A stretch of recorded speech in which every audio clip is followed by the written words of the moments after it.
Pune Porsche car संदर्भातली Pune Porsche car अपघात प्रकरणाचे पडसाद आज विधान परिषदेत उमटलेत। पुणे पोलीस आयुक्तांची बदली करून चौकशी करा अशी मागणी विरोधी पक्षनेते दानवेंनी केली। मात्र आपण कुणाला क्लीन चिट देत नाही, पण पुणे पोलिसांनी चांगलं काम केलं असं फडणवीसांनी स्पष्ट केलंय। ससून हॉस्पिटलमधील सर्व प्रकरणाचं रिव्ह्यू ऑडिट होईल असं फडणवीसांनी स्पष्ट केलंय।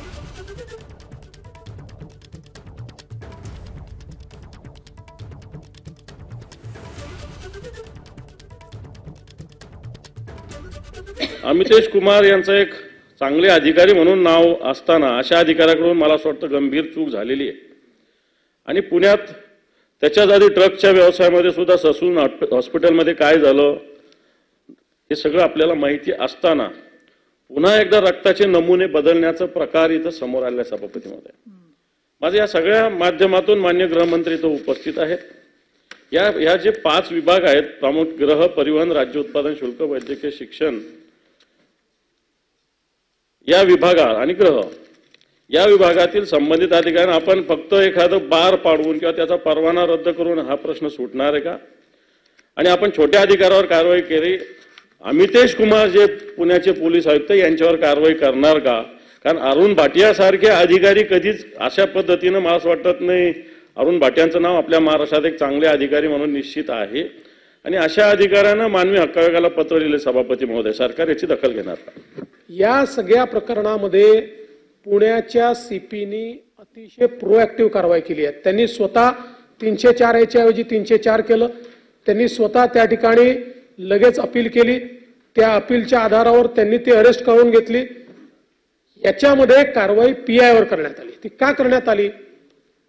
पहिली गोष्ट अशी आहे की त्यांना आणल्याबरोबर PIनी त्यांचं मेडिकल करायला पाहिजे होतं। ते मेडिकल 8:30ला त्यांनी जेव्हा त्यांच्यावर गुन्हा दाखल केला त्याच्यानंतर केलं आणि त्यानंतर मग त्यांना ते रक्ताचे नमुने वगैरे पाठवले। जवळजवळ 60 या ठिकाणी पब आणि बार बंद करण्यात आले, त्यांचं लायसन्स रद्द करण्यात आलेलं आहे। कारण त्यांनी वेगवेगळ्या कंडिशन ज्या काही लायसन्सच्या आहेत त्या कंडिशन्स त्या ठिकाणी जम्प केल्या होत्या आणि म्हणून ते देखील करण्यात आलेलं आहे। एकूणच या संपूर्ण प्रकरणामध्ये अतिशय कडक आणि संवेदनशील कारवाई करण्यात आली आहे। हे जरूर आहे की काही लॅप्सेस लक्षात आलेले आहेत, ते लॅप्सेस दूर करण्याचा प्रयत्न चाललेला आहे। पण मी पुन्हा एकदा सांगतो की या संपूर्ण प्रकरणात सीपींनी अतिशय प्रोएक्टिव्ह कारवाई केली आहे। आपण देखील त्यांना ओळखता, त्यांनी संभाजीनगरला देखील काम केलेलं आहे। त्याच्यामुळे मला असं वाटतं की कोणाच्या तरी दबावाखाली त्या ठिकाणी येऊन कोणी जर मागणी करत असेल तर ती मागणी योग्य नाही आहे। विरोधी पक्षनेत्यांनी देखील ती करू नये।